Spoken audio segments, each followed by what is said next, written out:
ses larmes coulent et se mélangent à celles du pommeau de douche. 3 heures qu'elle frotte cette couche de crasse qui la recouvre, insomnie. Ces images en boucle dans sa tête quand elle se couche. Marque indélébile, invisible, muet dans sa bouche. Car à cette main qui l'étouffe, juste une française de souche. Les médias s'en foutent, son affaire mise sur la touche. Elle sort seule à 15 piges, parent irresponsable. Face à ces grosses vagues, elle n'est qu'un château de sable. La marée noire se rapproche, la menace est palpable. Les flots l'encerclent, cruellement éclairé, sombre habitacle. Le danger se concrétise, la peur la paralyse, il la maîtrise.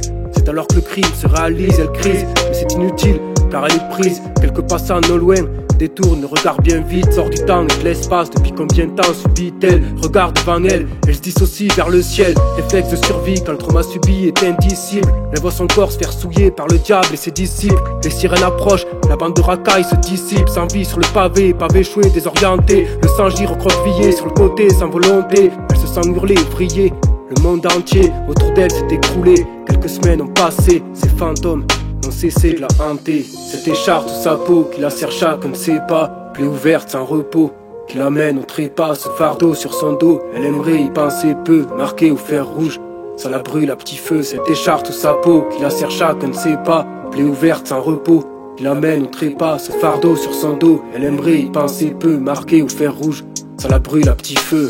Son cœur en hémorragie, elle voit la justice comme un carreau. Mais un seul de ses bourreaux finira derrière les barreaux. Avec les remises de peine, il fera à peine 3 ans ferme. Cette décision lui coupe le souffle et lui glace l'épiderme. Ses complices prennent du sursis, grand sourire, ils sont ravis. C'est cette scène qu'elle revit, il déchire ses habits une seconde fois. C'était sa première et dernière fois. Elle les recroise en ville parfois, il en arc sans foi ni loi aux aguas. Elle supplie ses parents de quitter cet endroit, c'est promis.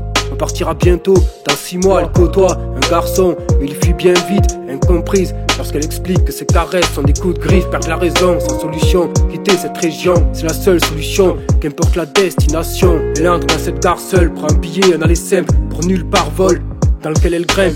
À la force du poignet, elle referme la porte du wagon. Elle s'envole, bizarre sensation, elle s'entraîne au avion. Ses espérances étaient si vaines, elle s'est enfuie, elle s'est taillée. Elle est bien installée, en paix étalée, et brutalement elle entend des cris en périphérie, puis le bruit d'une mer rouge qu'on écarte et qui l'engloutit. Sa vie l'a quitté le long de ses poignets entaillés, son corps inerte tel un animal empaillé. Cette écharpe sous sa peau qui la serre chacun ne sait pas. Plaie ouverte sans repos qui l'amène au trépas. Ce fardeau sur son dos, désormais elle y pensera peu. Marqué au fer rouge comme sauvé par le feu. Cette écharpe sous sa peau qui la serre chacun ne sait pas. Plaie ouverte sans repos qui l'amène au trépas. Ce fardeau sur son dos, désormais elle y pensera peu. Marqué au fer rouge comme sauvé par le feu.